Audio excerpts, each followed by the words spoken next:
చూడండి మిత్రులారా, ఈరోజు ఆన్లైన్లో మనకి ఈ పార్సల్ రావడం జరిగింది. ఈ పార్సల్ మనం అన్బాక్సింగ్ చేద్దాం మిత్రులారా. చూడండి మిత్రులారా,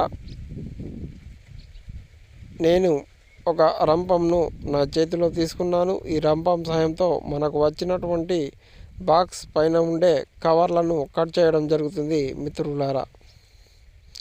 చూడండి మిత్రులారా, ఈ విధంగా బాక్స్ పై ఉండే కవర్లను కట్ చేసి లోపల ఉన్నటువంటి ఐటమ్స్ను మనం బయటికి తీయడం జరిగింది మిత్రులారా. చూడండి మిత్రులారా, ఇది సీల్. మనకు పైపు లీకేజ్ అయితే వాటర్ లీకేజీ సమస్యకు సొల్యూషను ఈ సీల్. ఈ సీల్ మనము ఎక్కడైతే వాటర్ లీకేజ్ ఉంటుందో అక్కడ ఆరబెట్టి ఎంసీలు పెట్టి మళ్ళీ ఆరబెడితే లీకేజ్ ప్రాబ్లం సాల్వ్ అవుతుంది మిత్రులారా.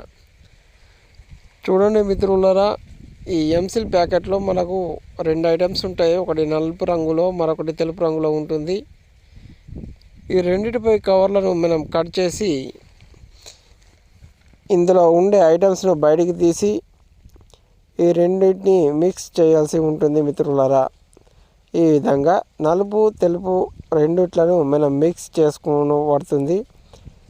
చాలా బిగుగా, అంటే రెండు మొత్తం కలిసే వరకు మిక్స్ చేసుకొని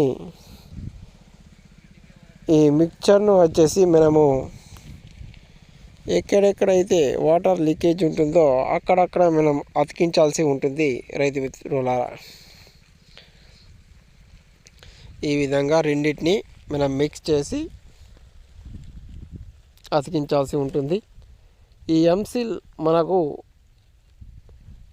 ఒక్కొక్కటి 8 రూపాయలకు రావడం జరిగింది. మనకు బయట షాప్లో 10-11 రూపాయలు తీసుకుంటున్నారు, కానీ మనం ఆన్లైన్లో కేవలం 8 రూపాయలకు ఒకటి తీసుకురావడం జరిగింది. చూడండి మిత్రులారా, ఇక్కడ పైప్ లీకేజ్ సమస్య ఉంది. ఈ లీకేజ్ సమస్యను, ఈ పైప్ లీకేజ్ కాకుండా ఈ ఎంసీల్లు మనం అతికించాల్సి ఉంటుంది. ఈ విధంగా తెలుపు నలుపు రంగులో ఉన్నటిని